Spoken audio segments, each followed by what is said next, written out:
ในวันที่13 กรกฎาคม 2018 ท่านศิลวงศ์ขุดไพฑูรย์เจ้าของนครมิจันทร์พร้อมด้วยการนำนครมิจันทร์ได้ลงเคลื่อนไหวเยี่ยมยามและสุขโยกการพัฒนาอยู่เขตเศรษฐกิจเฉพาะบึงท่าหลวง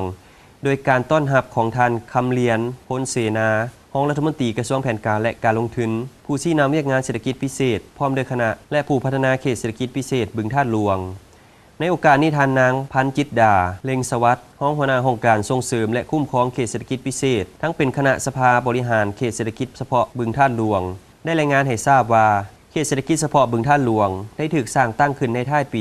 2011 ภายหลังที่รัฐบาลลาวได้เซ็นสัญญากับบริษัทอสังหาริมทรัพย์หวานเพิงเซียงไฮ้สาธารณรัฐประชาชนจีนซึ่งได้จดทะเบียนในลาวเป็นบริษัทลาวท่าหลวงลงทุนพัฒนาจำกัดด้วยทุนจดทะเบียน7 ตึกกีดในเนื้อที่สัมปทาน365 เฮกตาร์โดยมีจุดประสงค์เพื่อสร้างเขตดังกล่าวให้เป็นเมืองท่องเที่ยวหนองน้ำธรรมชาติและวัฒนธรรมเป็นเขตการค้าและการบริการที่ทันสมัยครบวงจรซึ่งคาดคะเนมูลค่าการลงทุนทั้งหมดประมาณ 1.6 ตื้อดอลลาร์สหรัฐโดยมีแผนการก่อสร้างโครงการในกำหนดเวลา20 ปีนับแต่ปีที่ได้รับสัมปทานเนื้อที่ดินในนั้นได้แบ่งออกเป็น4ระยะของการก่อสร้างซึ่งผ่านการจัดตั้งปฏิบัติแผนพัฒนาระยะที่1เขตเศรษฐกิจเฉพาะบึงท่าหลวงก็ได้มีความคืบหน้าหลายด้านเช่น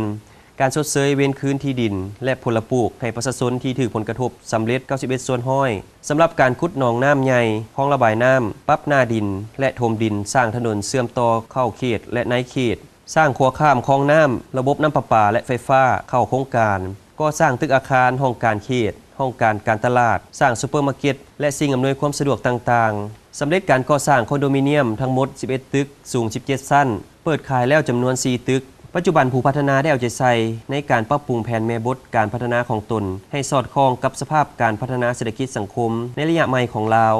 ซึ่งปัจจุบันแผนแม่บทการพัฒนาดังกล่าวแม่นกำลังได้รับการค้นคว้าพิจารณาจากกรมเคหะผังเมืองกระทรวงโยธาธิการและขนส่งรวมทั้งการเฮ็ดบทประเมินผลกระทบสิ่งแวดล้อมที่บริษัทที่ปรึกษาด้านสิ่งแวดล้อมพร้อมสุ่มใส่ปรับปรุงรายละเอียดและเสนอต่อกระทรวงทรัพยากรธรรมชาติและสิ่งแวดล้อมรับรองโอกาสนี้ทางเจ้าของนครมิจันทร์พร้อมด้วยคณะก็ได้ลงกวดกาสภาพโครงการตัวจริงโดยเฉพาะเขตคลองน้ำด้านหลังอาเซียนมอและเขตก่อสร้างเส้นทางเชื่อมต่อหาบ้านโน้นวายสำหรับงบประมาณในการก่อสร้างแม่นผู้พัฒนาเขตดังกล่าวเป็นผู้ลงทุนทั้งหมดคาดว่าจะสามารถเปิดให้ประชาชนได้นำใช้ในไวๆนี้เพื่อลดผ่อนความแออัดของการสัญจรในบริเวณ4 แยกไฟแดงท่าหลวงพร้อมนี้เจ้าของนครมิจันทร์ยังได้ตีราคาสูงต่อนักลงทุนที่ได้ตัดสินใจมาลงทุนเพื่อพัฒนานครมิจันทร์พร้อมทางชมเชยบริษัทที่ได้เอาใจใส่พัฒนาเขตเศรษฐกิจเฉพาะบึงท่าหลวงและให้สืบต่อประสานงานกับแผนกการที่เกี่ยวข้องเพื่อให้การชดเชยประชาชนที่ถูกผลกระทบได้สำเร็จไวขึ้น